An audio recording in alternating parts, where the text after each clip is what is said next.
Hello అండి, welcome to Arunasri recipes. నేను అరుణశ్రీ.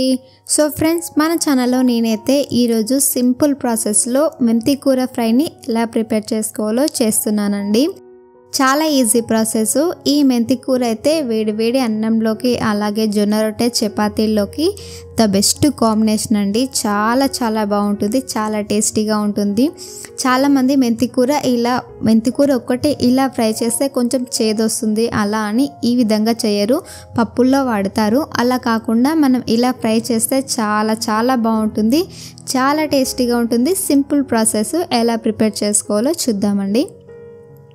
ముందుగా స్టవ్ పైన ఒక బాండి పెట్టుకొని ఒక 2 టేబుల్ స్పూన్ల వరకు ఆయిల్ వేసుకోవాలి. ఆయిల్ కొంచెం వేడయ్యాక ఒక చిన్న టీ స్పూన్ వరకు ఆవాలు అలాగే జీలకర్ర కూడా వేసుకొని ఇవి రెండు కొంచెం చిటపటలాడనివ్వాలి. ఆ తర్వాత ఒక 10 వరకు వెల్లుల్లి రెబ్బలు వేసుకోవాలండి, పొట్టు తీసినవి. ఇక్కడ నేను ఒక పెద్ద ఉల్లిపాయనైతే ఇలా సన్నగా తరుక్కొని వేసుకుంటున్నాను. ఉల్లిపాయల్ని కొంచెం సేపు వేగనివ్వాలండి ఆయిల్లో.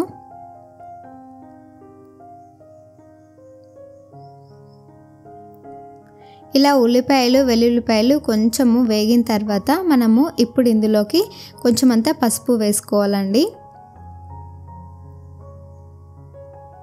అలాగే నేను ఇక్కడ 1 టేబుల్ స్పూన్ వరకు అల్లం వెల్లుల్లి పేస్ట్ వేసుకుంటున్నాను. మీరు కావాలంటే పచ్చిమిర్చి కూడా వేసుకొని రుచికి సరిపడా సాల్ట్ వేసుకొని మనం ఇదంతా ఒకసారి కలుపుకోవాలి.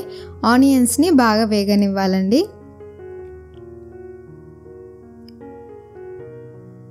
ఇలా 1 నిమిషం పాటు కలుపుకున్న తర్వాత మనకైతే ఇక్కడ పచ్చిమిర్చి పేస్ట్ కూడా ఆనియన్లో బాగా కలిసిపోయి అంతా బాగా వేగిపోయిందండి.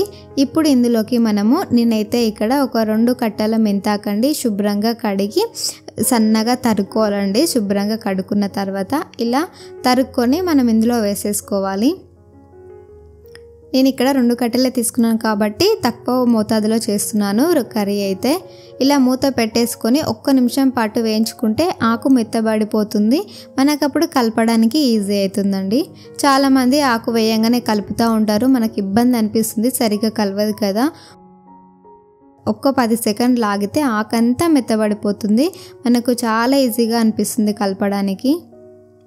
ఇదంతా బాగా కలిసే విధంగా కలుపుకున్న తర్వాత మూత పెట్టేసి ఒక 5 నిమిషాలండి మధ్య మధ్యలో కలుపుతూ బాగా వేయించుకుంటే ఇదంతా బాగా వేగిపోతుంది. చూసారు కదా, మనకి లైట్గా ఆయిల్ కూడా పైకి తేలుతుందండి.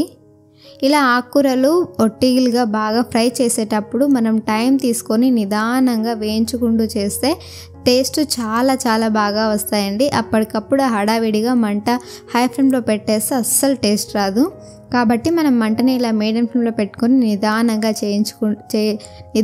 చేసుకుంటే చాలా టేస్టీగా వస్తాయి. చూసారు కదా, మనకైతే ఇక్కడ వేడివేడిగా మెంతి కూర అయితే రెడీ అయిపోయింది. చాలా బాగుంటుందండి. ఈ విధంగా ప్రిపేర్ చేసుకుంటే ఎప్పుడు ఇలా తినని వాళ్ళు ఒక్కసారి ఈ విధంగా ట్రై చేయండి ఫ్రెండ్స్, చాలా టేస్టీగా ఉంటుంది. ఈ వీడియో మీకు నచ్చితే ప్లీజ్ ఫ్రెండ్స్ ఒక లైక్ చేయండి. Thank you for watching friends.